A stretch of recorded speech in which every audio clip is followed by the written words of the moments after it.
You're live. Well, good morning or good afternoon, everyone. It's noontime. I can say good morning and good afternoon for those of you that are are now with me, or perhaps will be, and those that plan to be. I decided to do this with the help of a friend. I really don't want to mention any names because of his reputation, but he he encouraged me to do this, and I've been thinking about it for quite a while. My name is Paul Madore, PBMLive, and I intend on doing this as a matter of practice. It's not. This is a one of several other broadcasts, or perhaps posts that I'll be making, uh, sharing my thoughts and reflection on something that's very tragic that happened recently, and why it's so tragic. I want to talk about an individual who unfortunately was assassinated. It was a political assassination. Of course, you all know who it is. It's Charlie Kirk.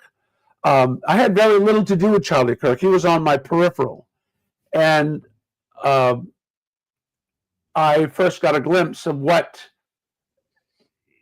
his game was, what his shtick was. You're all going to disagree with that because it wasn't a game and it wasn't a stick. And I get that. And I agree with it. It's not. But it came to me that way. And I didn't want to spend a whole lot of time. I didn't want to spend time listening to him because I felt that he played with half a deck. He didn't have a full deck. He wasn't Catholic. I'm Catholic. I enjoyed listening to Catholics who've got a good source of experience, knowledge and experience, education. It always helps. But also a strong emphasis on practical matters, how they live their lives, how they solve their problems. You cannot be successful in any capacity at all if it's just being a father. And there's a great deal of success that awaits a father who has a good heart for Christ. And of course, that's the irony here, because we can see now that this guy Charlie Kirk, we found that he had a good heart, and his reference, however limited, and everybody agrees that his life was cut short. That's why I say it's limited. He didn't possess all knowledge and experience and wisdom, but he worked with what he had, and he had a lot of courage, and that is it's a commodity, a human resource. Courage is a human resource that very few people have. Very few men have it. Courage to be a good, solid, well-grounded father with a life that is devoted to Jesus Christ. And it's been my experience that those who have this courage, have this spark, who have the soul that has a purpose in life. And I want to talk a little bit about how you find that purpose. I don't know much about Charlie's background, but I can tell you how I found my purpose. My purpose was I found my courage and my purpose deep within my own personal experience, the tragedies that had happened in my life. And I can't talk too personally about them because they hit too close to home. There are people who are still in my life that know my past, know my personal experiences, and I may touch a nerve here and there that I don't want to regret or spend the rest of my life trying to explain and repair and heal. But in Charlie, I saw that while I felt he didn't have the full story, he had a desire to end the polarization that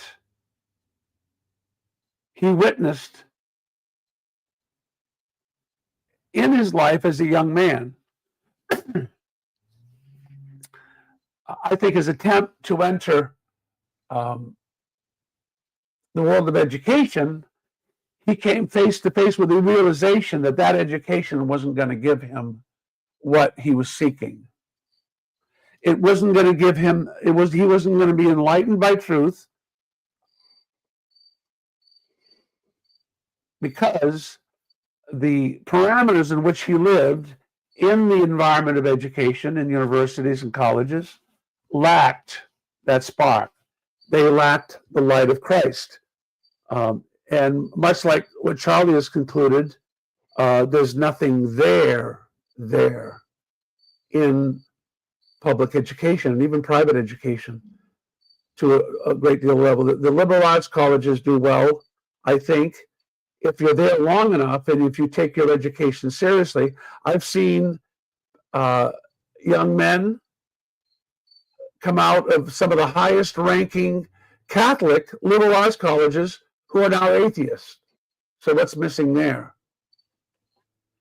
What's missing, of course, is the practical experience that these individuals lack in bearing hardship, difficulties, hardship that causes your ship, if you will, if your life is a ship that's a sail, fully a sail, in the ocean deep, when it runs aground and causes unbearable hardship. And that's when things fall apart, not just the rudder, but the rudder becomes buried. The rudder of your ship becomes buried deep in the sand, lodged in between large rocks, and your mast comes tumbling to the starboard, and while you're bailing on port side, while you've jumped ship on port side. And then these individuals are now atheists. I have them very, very close to me, and it's troubling because it's, once again, the Catholic liberal arts college is obviously not the answer, certainly not the answer for everyone. If you're there seeking a good, rich Catholic liberal arts education that well defines the realities of truth, beauty, and goodness. Did I have that experience? Well, not exactly. I went to a tech school. I spent at least 2 years, and then another 2 years in kind of a patchwork quilted education of studying the arts and the humanities separate from my technical training. And I went off into the world and did that. And I got what I wanted out of it. I got what I put into it, which was a good education, good clean work, with a real healthy environment. And I wasn't isolated from people, but I immersed myself while doing that. Having meaningful employment, I was able to pursue in a sincere way my Catholic faith, my Christian faith. And I think, and I didn't see that in Charlie. I want to make a connection here. I didn't see that in Charlie when I first began to notice him. Frankly, I might say fairly, nothing disparaged to him, that I was a little annoyed by his tact, mainly because I didn't stick around long enough to observe the results of his exchange that he had with so many people. It wasn't until I started listening intently what the conclusions might be. But I never felt, in spite of anything that I may have heard prior to his leaving us in such a short time, and it's very, very tragic. I want to reaffirm that, and I want to offer my condolences to his very beautiful and talented wife. I enjoy the talent far more than I do the beauty, believe it or not. And I feel that she has that talent, and she has a very sincere heart, and I want to offer my most sincere condolences for his loss, for her loss of his rich life that he had offered himself, obviously, to her and to his children. He was fully, in every capacity, a father, a very loving father, and a caring father, and a protecting father. I want to talk first more about the protection that men can offer. But that part of his life is what appealed to me. What did I see about his persona perhaps his psychology, if you will, his reference, how he referred so aggressively to the truths that he was so familiar with. And he was familiar with the most ultimate truths, that Christ was king. And I can't, what I'm going to say perhaps to some is going to be a damning thing to say. Charlie lacked an aspect of his faith that was just coming to light.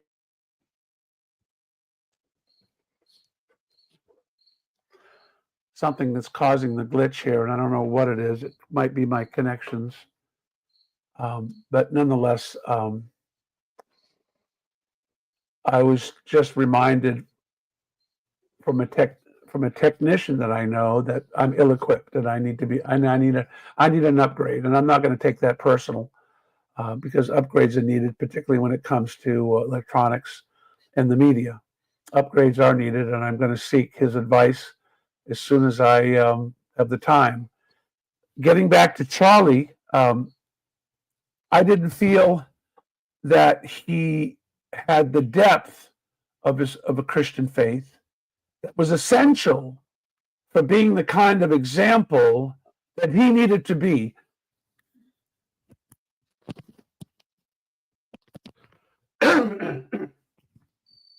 Excuse me, that he needed to be in order to be a good example to others. And little did I realize that, regardless of how little he may have had, and we now have learned that it's a lot. His faith in Christ was absolute, 100% committed, and he made that commitment. I feel that I've made that in some way, in spite of all my faults. But we always like to hold ourselves up as subjects that can rather compete in the world of ideas, and in the world of expressions, and in the world of examples.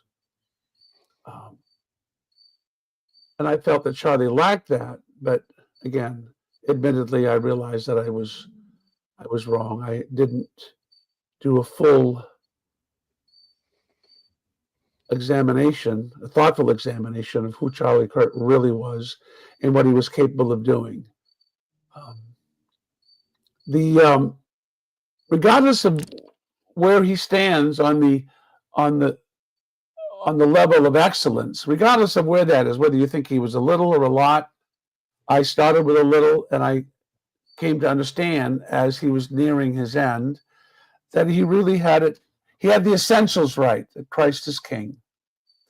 And Jordan Peterson, you go piss up a rope when your analysis of anyone who said that Christ is king, because it's a realization that God, that he had discovered God, and he provided a place in his soul to worship God, and he gave full consent to how he perceived Jesus to be.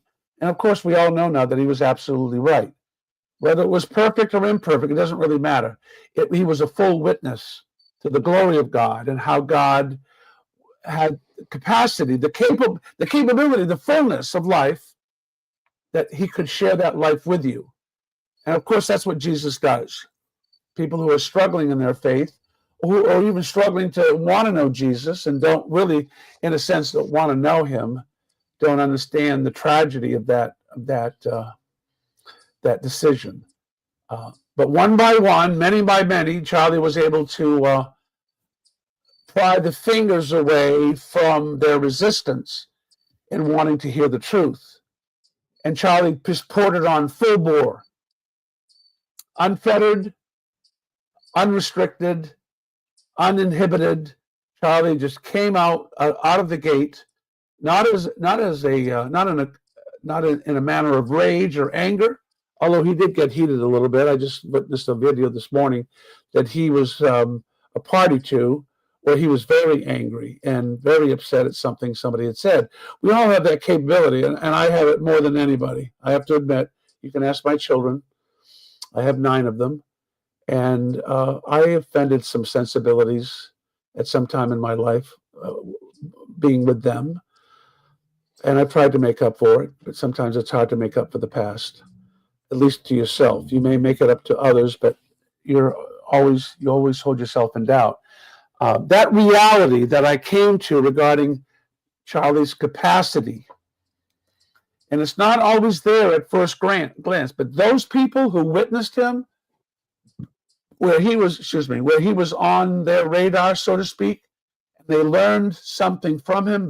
The depth of his love, his capacity for love, his capacity for perseverance, when he was shut down so many times and perhaps even precluded from attending a lot of these rallies because of the outright anger that existed within the university system, the college and university systems, mostly by the professors who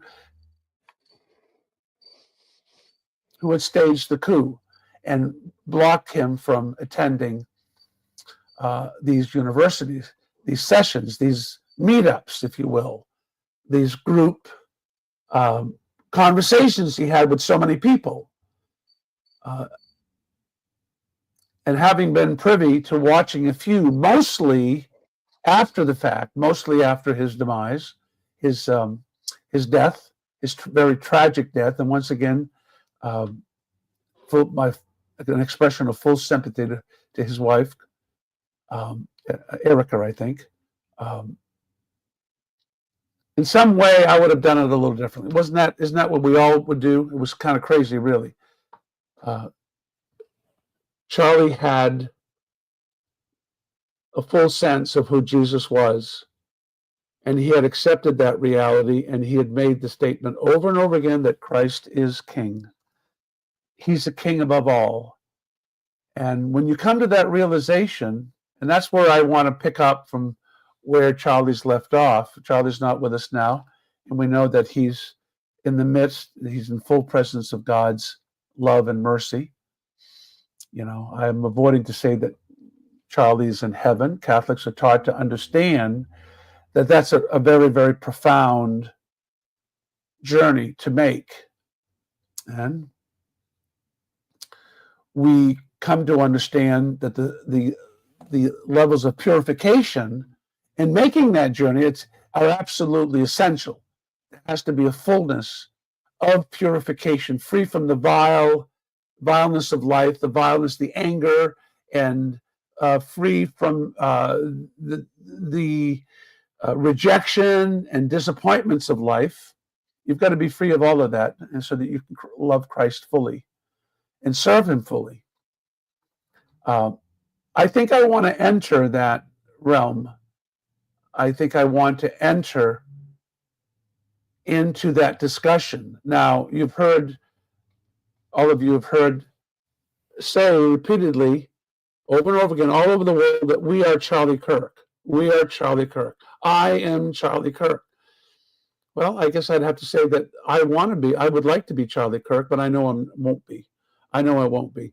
And I won't stand in the way of anything that Erica would like to do with his, with Charlie's movement, first, Turning Point USA. I will never stand in the way of that, but I think there's enough room in this vast wilderness of ours, the wilderness of life. There's enough room for people like me, if you can believe it. I've come on today to open my platform, if you will. I don't know what they call it. I'm really green at this. But this is a big step for me to be able to sit here and talk into this screen and stare at myself looking back.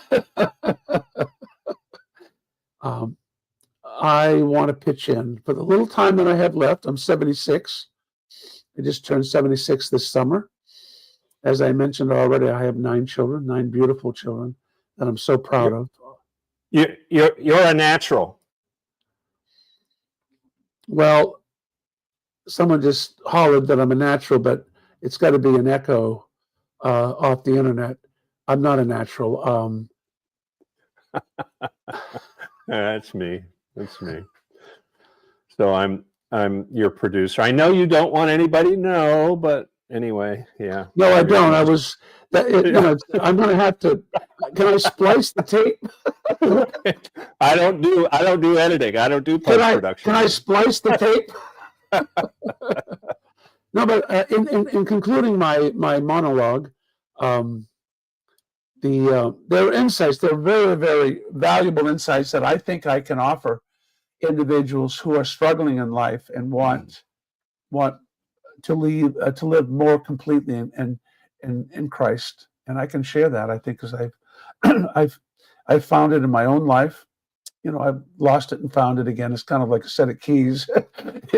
Your faith can be like a set of keys. You've found your faith. You've made the move and you've committed yourself to fulfilling the act. Then you come home and you lose your keys again. I'm so honored to serve as your producer, and I can tell from this rant that lasted 20 minutes and came right from your heart. I mean, actually, we spent a lot of time beforehand, kind of brainstorming, going over a bunch of different subjects. Yeah. We probably covered about a half dozen different possible topics that you could have ranted about, and then the minute you went live, you went to something we hadn't even discussed. And you went for 20 minutes, and it was awesome. It was really, really good. Well, thank you. You're always very kind. I think you're so full of bullshit. Of course I am. Right. No, but you're kind. You're very kind, and that one's going to cost me. No, I think I can help, and I want to help, and I'm not going to stand by the sidelines. And of course, my producer here has been kind enough and patient enough to work with me and to get me online. Hey, listen, if we've reached the point in the collapse of our civilization where we can't stop to listen and respect a guy with 9 children and 40 grandchildren, then all is lost.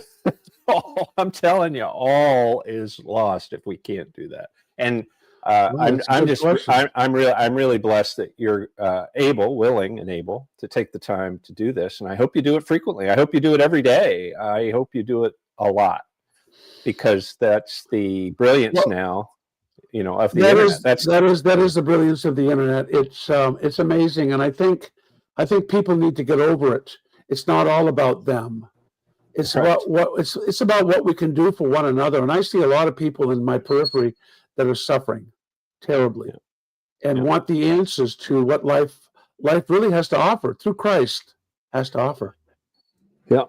Yes, very true. And a big part of it is talking to one another again, talking across the backyard fence, going beyond the Facebook scroll. Well, listen, if you've got internet, you've got Google. If you've got Google, you've got maps. You never stop anywhere to ask anybody directions, because you have it all. So we don't talk to each other anymore. Think back and this is guys now over 60, 65. Think how many times you drove throughout neighborhoods and stopped and asked for directions. I used to do it all the time with my dad. And I did it when I first started to drive, because I never had Google. We don't talk to each other anymore, particularly when we need help. It's true. And that's just what we need to start doing, is talking to one another more. Which is not to say that we don't understand that Facebook, X, social networks, the internet, have created for all of us as individuals something brand new for humanity, which is the opportunity to communicate with the masses, not just our neighborhoods, but the entire planet.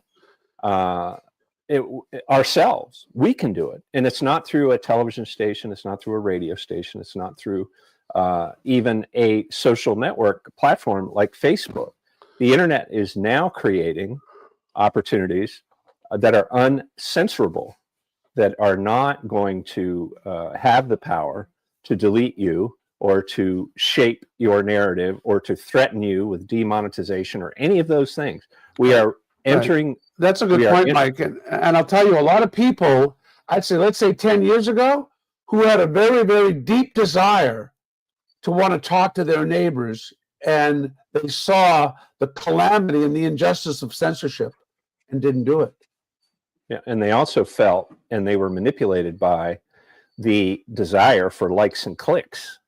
Right on Facebook, like if you spun up a small business, and then the narrative on Facebook started to become shaped by the power of the platform to destroy your business. If you said the wrong thing at the wrong time about the wrong person, especially in politics or religion on Facebook, then your business would be destroyed. Yeah.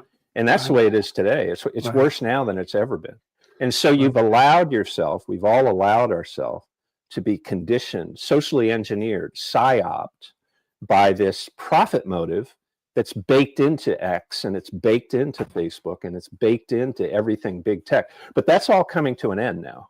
That's all coming to an end. It's all collapsing as we watch. Well, that's what makes this so appealing to me. And having known Mike for quite a while, probably 25 years at least. Try 40. Try 40. Nearly. Just how time flies, right? It's well up into the. I did say I was 76. Yeah. Yeah. Yeah. Well, that 2012, 22.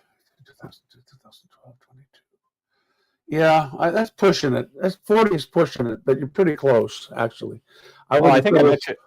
Yeah, I met you in 91, I think, 92. 91, 92, yeah. Yeah. So, 12, what is that? 22, 30, 35 years. Yeah. Yeah. So you said 40. So all right, well, let's hope we make it to 40 after spent traveling to Allentown for I celebrated my 40th grandchild's baptism in person. I drove all the way there just to make it official. And but Mike, you've been a tremendous help, and we've got to get out of this slumber that we're in, because we're in deep trouble. We're in deep trouble, and I haven't. I have to close here by saying that I'm really well informed. I'm extremely well informed, to the point where I question why I didn't give up, because that's how deep we are in the cesspool, and we're not out of it. We're not. No, we've only turned about and made perhaps half a step in the right direction. This is how deeply flawed we are. We've journeyed. Yeah, we've made baby steps, and it can be argued that we're not going to get out of it if man doesn't change his heart, and that's really that's the reality of it. We're living for ourselves. We're not living for our neighbor. The most profound expression that can come from the human heart is the desire to need help. If you make that expression to your neighbor and say, "Look, I'm in a slump here. I'm in a rabbit hole. I've fallen into a rabbit hole, and I need help." That is a profound expression, and God honors that. If you utter those words to Jesus Christ in the fullness of your heart, asking for help, that's the most profound expression that you can make to Him. And I want to help other people do it. And that involves I could hold up the globe, and that's how big a task that is. So I think there's room for me out there. And Mike, thanks for tuning in and taking on the challenge of having to deal with me.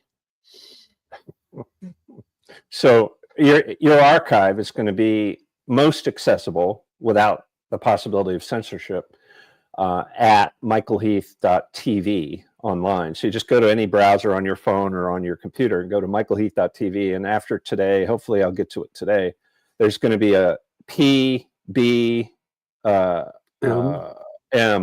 live channel at michaelheath.tv. And in that channel will be all of the archives of this show. So hopefully Paul, you're going to do one, as much as one a day. I don't know if you'll be able to do that. Well, my heart stirs very deeply about this. My heart's been stirring very deeply about it. I'm engaged in some home projects that are really important for me one of them is an open hearth. It's a hearth that I'm building that'll help keep our living space warm. But there's a lot of opportunity outside that. I travel a lot. I get out. I meet with my good friend Mike here. So I'll have the time, I think. Yeah, and remember, everyone, that live streaming can be 2 minutes or 4 hours or 5 hours or 20. I got one today. It's not a live stream, it's a podcast. It's 23 hours long. The internet has come to the point where the storage and the transmission of audio and video data is so cheap that their time limits are a thing of the past with respect to audio and video data storage and transmission across the internet. Right. This is this is brand new for humanity.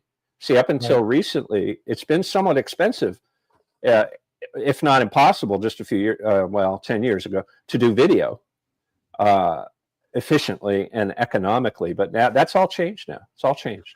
Yeah, well, you've got to be onto it. You've got to really be onto it to know all of that, and I'm certainly not. That doesn't mean that I'm not familiar with media and how effective media is, which is why I'm sitting here today at Mike's invitation, obviously, to give it a shot. And I won't, believe me, I'll have rants, and you either tolerate it or, well, you know where the switch is, you can shut it off. Right? There you go.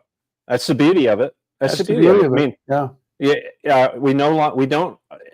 No more do we have to beg and buy our way onto a media channel. Go ahead. I think the real value in Charlie Kirk is that he didn't make himself the issue. He made faith in Christ the issue, and he wasn't. In a way, he was a prophet in so many ways, but you know. I never regarded him as being an evangelizer. Of course, he evangelized. Everybody knows he did, and it'd be wrong to say he wasn't. But I didn't know him that way. He had students trusted him enough. Those he talked to in a very short time, he was able to build a level of trust enough to be able to speak to them and have them listen. And it was in that exchange that they began to trust him and embrace who he was. They embraced who he was. And he was really, to many, he was a doorway into knowing Jesus because he had courage. And he let them know that they had courage. Well said. Yeah. Well, listen, it's your show to end, so I can go forever. I'm just your producer. I work for you. Yeah. Well, I hate to get the bill. The only thing free in life is the grace of God. Remember that, okay? Right. The only thing free in this life is the grace of God. That's the only thing that's free. You end up paying for everything else. Mm-hmm. Okay, so now I want to close in saying because he had people's attention the way he did, I think. And perhaps it has a lot to do with his own personal expression. He was rather young compared to myself. Here I am. I'm 76. I knew my dad at 72, 73, 74. He was 78 when he passed away. And I may very well be 78 when I pass away. That's old. In my book, it's old. So, but let's say I've got 3 beautiful years to spend in a constructive way to help people prepare a place for knowing Christ more than they ever thought was possible. That's my life, I think. And it's brought me a great deal of peace. I've had the only through the grace of God that I've been able to reach out to my own children, perhaps, and ask forgiveness for the blunders that I've made. They're probably small in the bigger realm of problems, but nonetheless, my children shouldn't have had to bear them. So I'm going to finish the job. All right. So I want to bid you all farewell. Thanks for your patience.